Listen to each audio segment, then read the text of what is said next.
welcome back. In this video, we are going to learn about the vertebral column and the vertebrae. Okay. So when we look at the vertebral column, we have three different areas. The area in the neck is called the cervical region of the vertebral column, and there are 7 cervical vertebrae. Okay. The word cervix means neck. Inferior to the cervical region, where we then move into the chest or thoracic area. And so we have the thoracic region, which has 12 thoracic vertebrae. Once we are out of that and we are inferior, we will be in the lower back area, known as the lumbar area. So these will be 5 lumbar vertebrae. So how can you remember 7, 12, and 5? Well, just kind of think, I had breakfast at 7, lunch at 12, dinner at 5 o'clock. Okay, I know that's not when a lot of you are eating, but just pretend.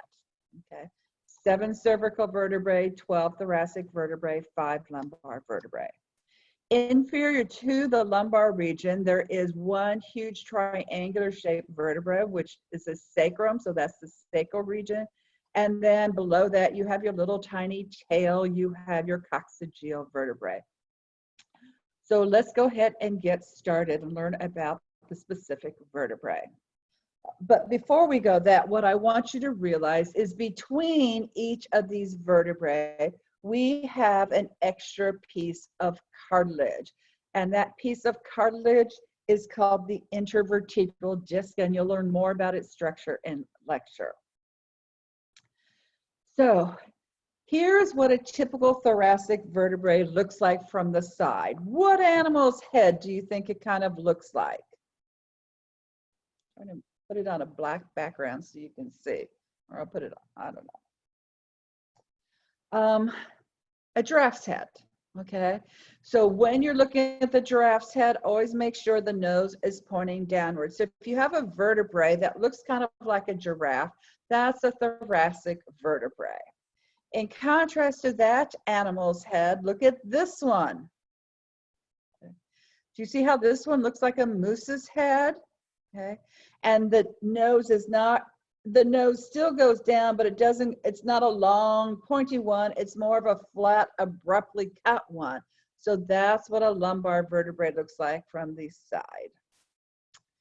And now, if you were to look at a thoracic vertebrae from above, it would look like this, where you can see projections sticking out on 3 of the 4 sides, and then a solid piece of bone on one edge, a rounded thing.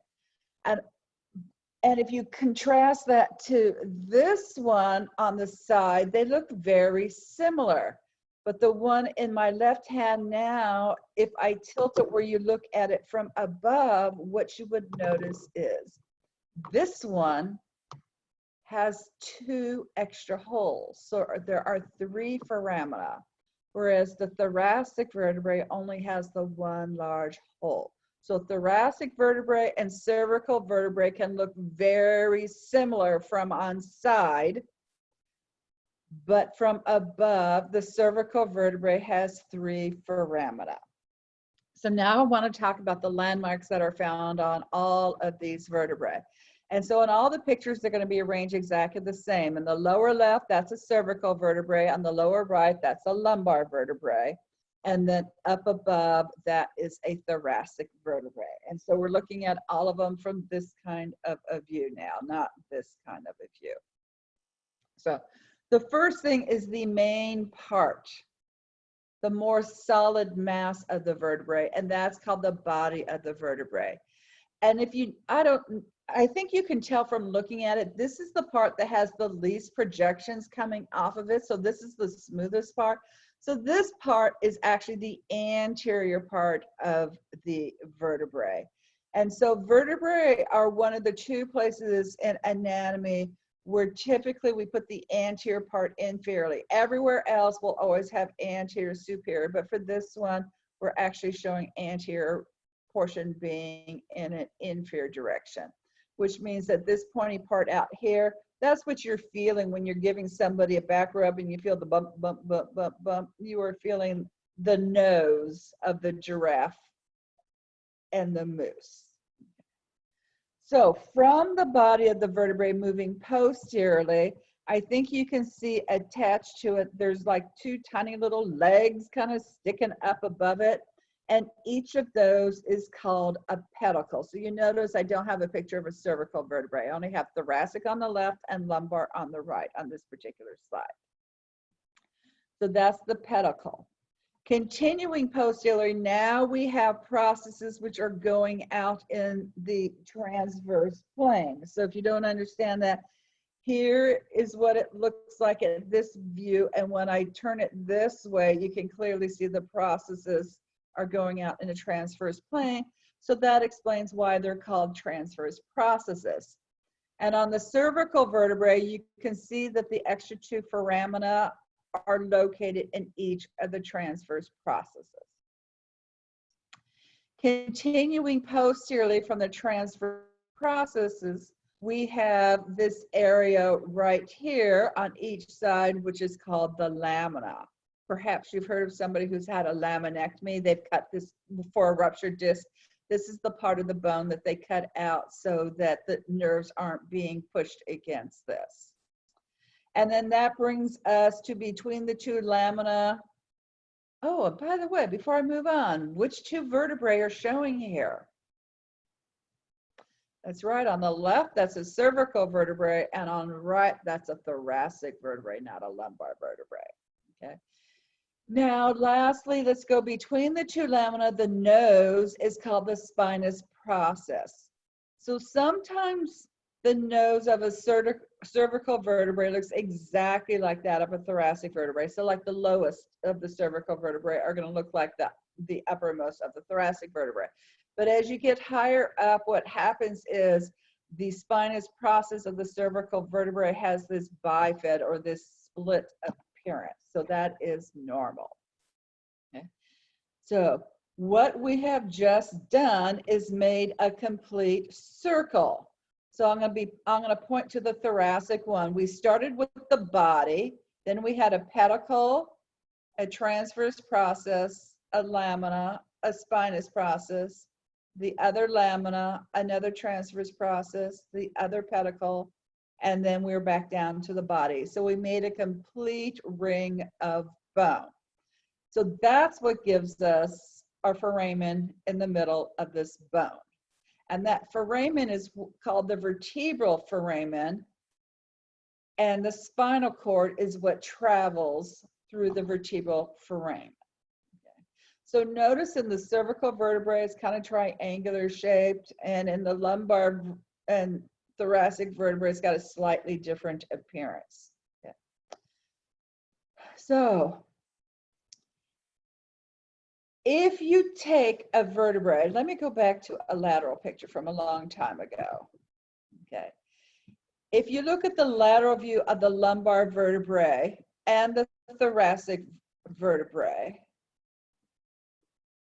you can clearly see that we have this upward notch kind of thing going on. And so if we stack two of these vertebrae on next to each other, what happens is this upward notch then has a bone right underneath it.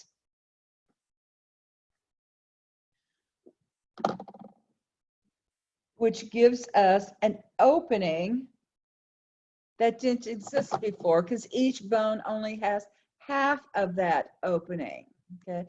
So it's the fact that you have two bones next to each other that are going to give you this foramen between two vertebrae, and that's called the intravertebral foramen. So why is that important? If we go back and we think about our spinal cord and the spinal nerves that come out of it, the spinal nerves are exiting through these intravertebral foramen. Okay. So all the way through the cervical, thoracic, all the way through the lumbar vertebrae. And then when you get below the lumbar vertebrae, remember we had the whole cauda equina. So we have all the spinal nerves that are going to continue to exit all the way through the sacrum down below that. Continuing on, I want to point out what is different about the cervical vertebrae. Okay, so the first one we realized is we had 2 extra holes on the cervical vertebrae, and these are called, each one is called a transverse foramen. So that word makes sense because the foramen is in the transverse process.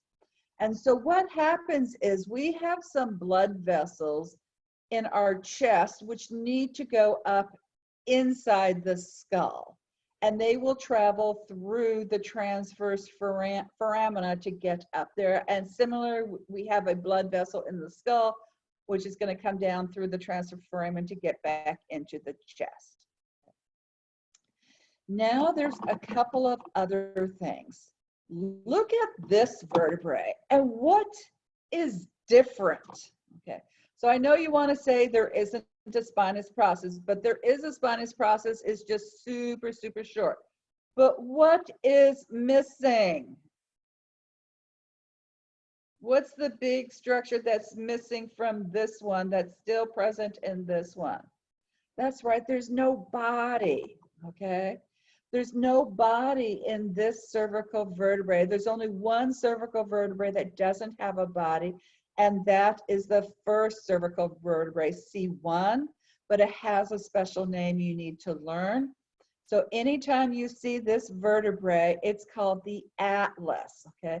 So just like in mythology, Atlas was holding up the world, the atlas cervical vertebrae is what the skull sits on. So it's holding up your skull. And the junction between these two is going to let you nod your head yes. So when we come back to the skull, I will show how this sits directly underneath the skull and what bony landmarks are involved. Now I want you to look at this vertebrae. You can see it's a cervical vertebrae, and that's fine. And yes, it has a body. But when I turn it this way, do you notice there's like a tooth that sticks up from it? Okay. So it's the body on one side, but then there's a tooth attached to it. Do you see that structure? Okay. So this is only found in the second cervical vertebrae, C2, and it also has a name. It's called the axis. So we had the atlas with no, sorry, wrong one. We had the atlas with no body, and we have the axis that has this tooth-like structure. And if you think about tooth doctor, what's the prefix that's used? The dentist. That's right, the den. So this tooth-like structure is called the dens. Okay. And understanding that this one has a dens, which is going to project upward into a vertebral foramen, will explain why the atlas doesn't have a body.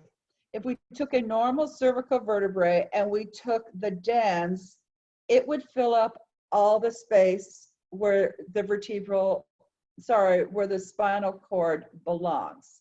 So the vertebral foramen is 80% filled. So there's no room for a spinal cord. If, however, we take out the body, like we have in the atlas, now we can see we still have a huge hole for the spinal cord.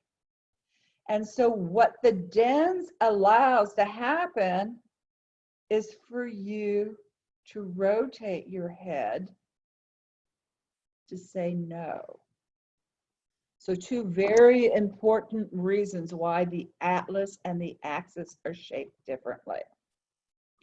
Okay, continuing on, we're going to move to the big triangular sacrum, which is one bone in the adult. I want you to realize if you were to look at it closely, look at the pictures in your textbook, you would see that it's actually 5 vertebrae that fused into one, because you can actually see the articulations from the vertebrae. Now, so what are these holes?